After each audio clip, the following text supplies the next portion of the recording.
This is a training session regarding the standard deductions portion of the payroll accounting options.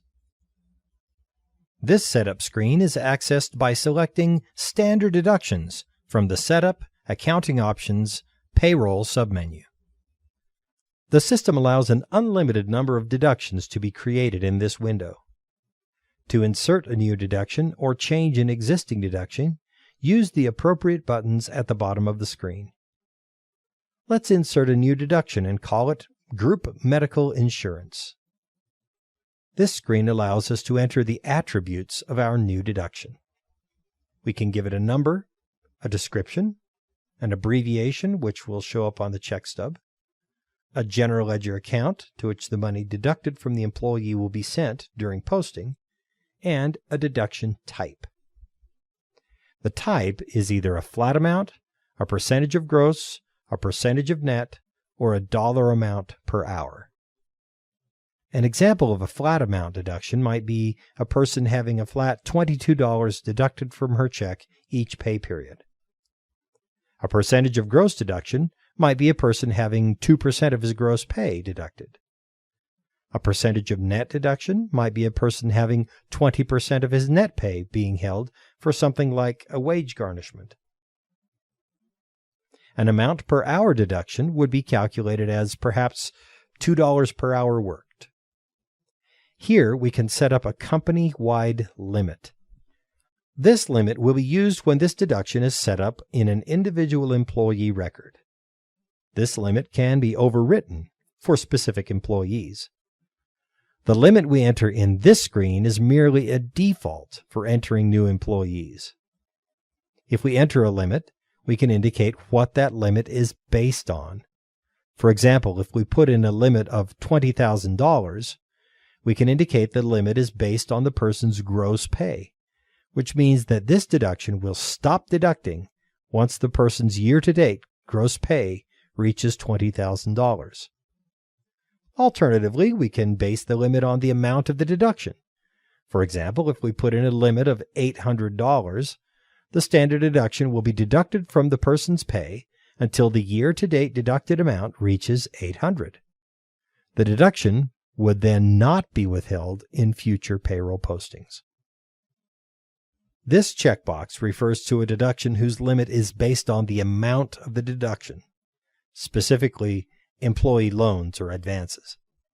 If the employee borrowed, say, $200 in October and would like the amount to be deducted from his future paychecks at $20 per week, the deduction would be set up as a $20 flat amount deduction with a limit of $200 based on the deducted amount. If this box is checked, each time $20 is deducted, the limit of $200 is actually reduced by $20.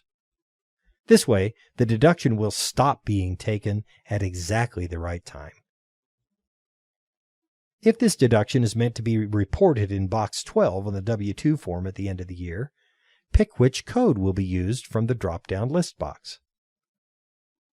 Here, we can indicate whether this is a direct deposit deduction.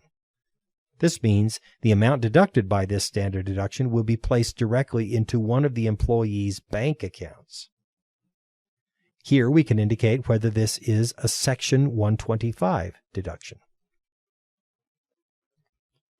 Some of the amounts deducted from employees are meant to be paid out to a vendor. For example, if we are deducting medical insurance payments, we need to pay the insurance company. The system can create an invoice from the insurance company with a line item for payment of the amounts deducted during each payroll posting.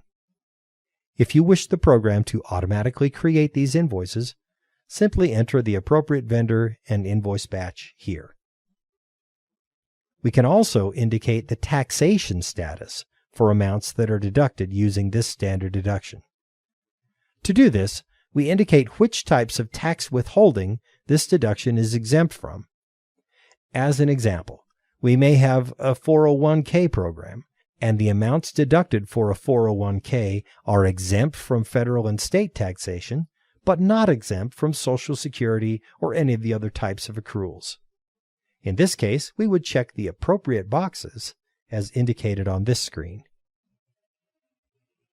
At the bottom of the screen, the system will allow for an employer match.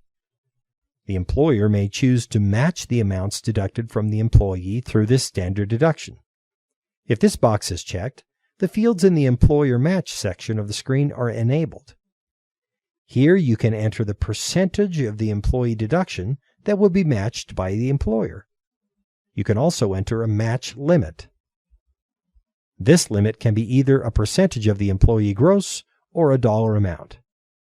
For example, if the limit is a percentage of gross limit and the percentage is 50%, the system will calculate an employer match of up to 50% of the person's gross pay. If the limit is based on a dollar amount and the amount is, say, $200, then the system will calculate an employer match of the employee deducted amount up to $200 per pay period. Here you need to specify a general ledger account into which the employer amount will be accrued. Lastly, you can enter a vendor and a batch if you want the system to create AP invoices for matched amounts. We will now say OK to the Deductions screen and close the Standard Deduction Browse window. This ends this training session on setting up standard deductions.